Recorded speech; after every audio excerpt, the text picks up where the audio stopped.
Oi pessoal, tudo bom? Hoje vamos falar um pouquinho sobre citação. Bom, nós vínhamos numa série de informações que davam conta de que os atos processuais eram denúncia, primeira decisão do juiz que recebe ou rejeita, e agora nós temos esse próximo ato que é a citação. A citação, ela na verdade, ela confirma a existência de uma relação processual entre a defesa, a acusação e o judiciário que vai julgar a causa. E ela convida ao processo o acusado para que se manifeste. Ela acontece uma vez só no processo, para cada réu, e é individual e pessoal. A citação é um documento no qual o acusado recebe, além de uma cópia da denúncia, um documento que consta o número do processo, a vara onde tramita, o nome do juiz e mais algumas informações que constam no Código de Processo Penal e que são relevantes para que ele conceba a sua defesa da melhor forma possível. A citação tem uma função de dar publicidade para o acusado da acusação contra ele e querendo exercer o seu direito defensivo. Então ela é uma decorrência do princípio do contraditório, né, na subespécie de informação e na subespécie de contraditório em sentido estrito, porque sem ela o acusado não toma ciência do que está denunciado contra ele e, portanto, não pode se defender, e também é uma decorrência da ampla defesa.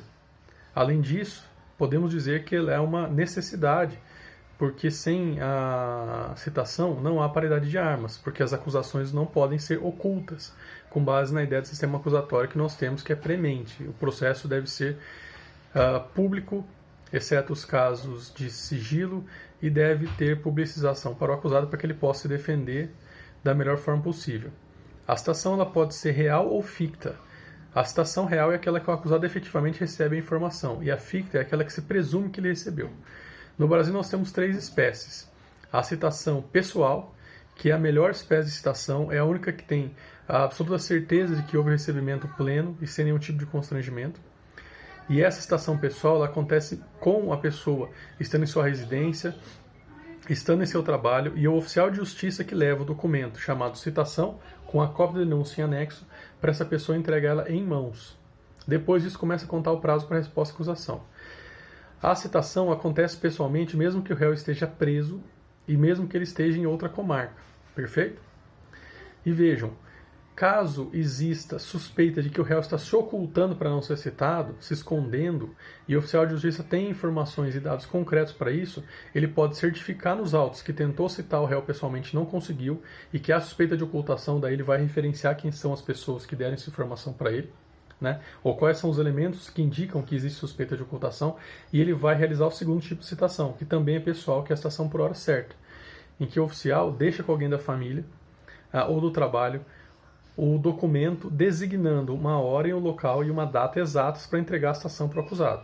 Caso o acusado compareça e seja citado, o processo corre normalmente sem nenhum problema.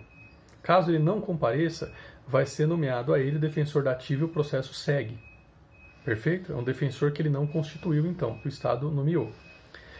E pode acontecer uma terceira opção. A primeira é a citação pessoal sem nenhum problema, a segunda é a citação por hora certa quando há suspeita de ocultação, e a terceira é quando o réu está em lins, lugar incerto e não sabido. Nesse caso, o que acontece de fato é que se procede a citação por edital, que é uma outra forma de citação em que você coloca no edital, no fórum, em jornal de grande circulação, o documento citatório, né, dizendo que o réu tal, pelo processo tal, na vara criminal tal, foi acusado do processo tal e que está sendo citado.